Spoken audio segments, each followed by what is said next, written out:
Hi, welcome to valuationpodcast.com, a podcast and video series about all things related to business and valuation. My name is Melissa Gragg, and I provide online divorce, mediation, and valuation services in St. Louis, Missouri.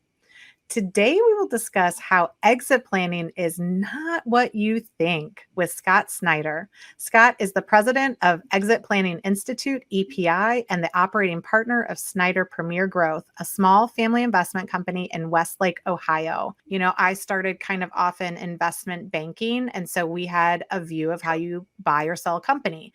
But how do we really define exit planning, and what are some of the core concepts from your perspective? Yeah, no, I think you're right. I think when people think about exit planning, they think a traditional M&A process, right? Where they're going to sell to some external party down the way. Or maybe if you're like a family business like we are, you're like, yeah, well, of course, Chris is my father. Chris is going to, sell the business down to Scott or to do some succession planning.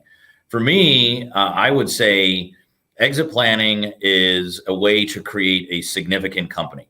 And I think there's a difference between a successful and significant company. I think this is one of the issues that a lot of business owners see, is that I think that as we're running our companies, we all feel like we're making good money. We have all the cool stuff. We seemingly have great customers. We have engaged employees, all this good stuff.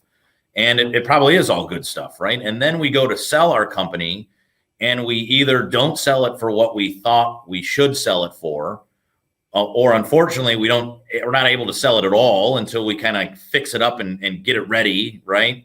Or we sell it for what we wanted, and then 18 months later, we're like super unhappy because we're bored, we don't have anything to do. And so the difference, the way I describe exit planning kind of at a high level before kind of peeling a layer of the onion back, is that most owners, I think, have successful companies, but most owners don't have significant ones. So the way in which to have a significant company that aligns to your business, personal, and financial goals is through a concept called value acceleration. And so exit planning is a way to create a significant company that aligns to all three things and three elements that an owner has: business, personal, and financial. Well, and I think that just to clear up a few things, that most of the time when business owners are even contemplating, like most successful business owners are not going to look for a way to exit the company, right? That something's going to happen. Yeah. But they always feel like their company is worth a lot more than maybe a potential buyer would think it was worth. True. So, and I think that part of what people in kind of the exit planning space are like, if the business owner would get up to speed about what the true sellable value is, right? Maybe they aren't the same things that they thought were worth a lot. But if they come up with what is the sellable value, in my mind, you're putting the power back in the business owner, and they can now make a decision. Because I've talked to people like, your business is worth $5 million today. Okay. You can go sell it for $5 million. Right.